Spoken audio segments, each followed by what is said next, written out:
یار دیکھیں، ہم جتنے مرضی گناہگار ہو جائیں نا، لیکن ہم میں سے ہر بندے کی دل کے اندر یہ خواہش ہوتی ہے کہ کوئی ایسا طریقہ مل جائے کہ میں اللہ تعالیٰ کا مقرب بندہ بن جاؤں، میں کوئی ایسا ذریعہ اختیار کر لوں جس سے اللہ تعالیٰ کے قریب ہو جاؤں۔ اس پر نا میں آپ کو ایک چھوٹی سی ایک بات بتاتا ہوں۔ حضرت عطا بن یسار ایک تابعی ہیں، اور بہت سارے صحابہ کرام سے انہوں نے علم حاصل کیا۔ حضرت عبداللہ بن عباس کے شاگرد ہیں رضی اللہ تعالیٰ عنہ۔ وہ فرماتے ہیں کہ ایک مرتبہ نا حضرت عبداللہ بن عباس کے پاس ایک آدمی آیا، اور اس نے آ کر کیا کہ میں نے مسئلہ پوچھنا ہے۔ پریشان تھا، تو انہوں نے فرمایا کہ بتاؤ۔ تو وہ کہنے لگا کہ میں نے کسی عورت کو نا نکاح کا پیغام بھیجا، مجھے اس سے محبت تھی، تو اس نے جو ہے وہ میرا نکاح کا پیغام قبول نہیں کیا، تو کہیں اور سے اس کا رشتہ آیا تو وہاں اس نے شادی کر لی۔ تو مجھے اس پر بہت غصہ آیا، تو میں نے اس کو عورت کو قتل کر دیا۔ تو کہنے لگا کہ حل لی من توبہ، کیا میری توبہ ہے؟ تو حضرت عبداللہ بن عباس خاموش ہو گئے، پھر فرمانے لگے کہ کیا تمہاری والدہ زندہ ہیں؟ تو اس نے کہا کہ نہیں۔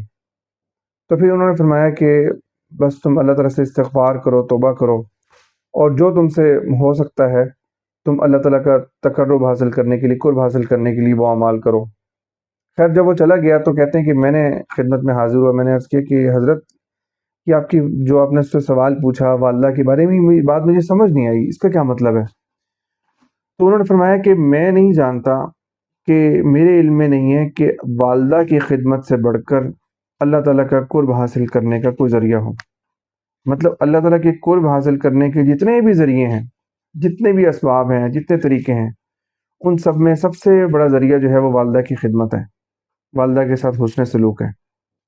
اچھا اب یہ دیکھیں کہ کتنی بڑی بات ہے کہ اگر ہمارے پاس، مطلب ہمارے پاس یہ ذریعہ خود ہمارے گھر کے اندر موجود ہے، اور اگر اس سے پہلے کہ وہ اللہ تعالیٰ کے پاس ان کا وقت آ جائے، وہ چلے جائیں، اس سے پہلے پہلے ہم اپنا جو ہے اللہ تعالیٰ سے تقرب اور اللہ تعالیٰ سے قرب اپنا مضبوط کر لیں، اور اگر وہ نہیں ہے، وہ چلے گئے ہیں، تو ان کے رشتہ داروں کے ساتھ حسن سلوک ہے، اور ان کے دوستوں کے ساتھ، ان کی سہیلیوں کے ساتھ حسن سلوک ہے۔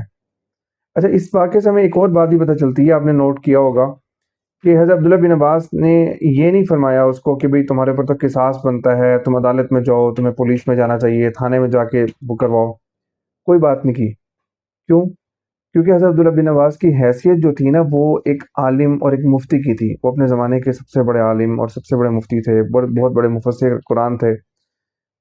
تو انہوں نے، تو اس سے معلوم ہوتا ہے کہ آپ سے جتنی بات پوچھی جائے نا، تو آپ اتنا ہی آپ کو جواب دینا چاہیے۔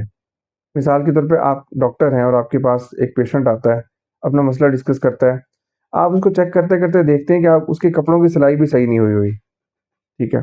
تو آپ اس کو کہتے ہیں کہ بھائی تم میں تمہیں دوائی بتا دیتے ہیں، اس کا علاج بھی کر دیتے ہیں، اور ساتھ اس کو یہ کہتے ہیں کہ بھائی تم بٹن ایسے نہیں ایسے لگانے چاہیے تھے، یہ سلائی اس طرح نہیں اس طرح کرنی چاہیے تھی۔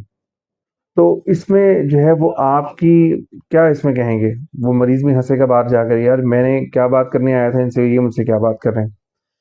تو ہماری جو حیثیت ہوتی ہے نا، ہمیں اپنی حیثیت اس کے مطابق ہمیں جواب دینا چاہیے، اور جتنی بات ہم سے پوچھی جائے ہمیں اتنی ہی بات کا جواب دینا چاہیے۔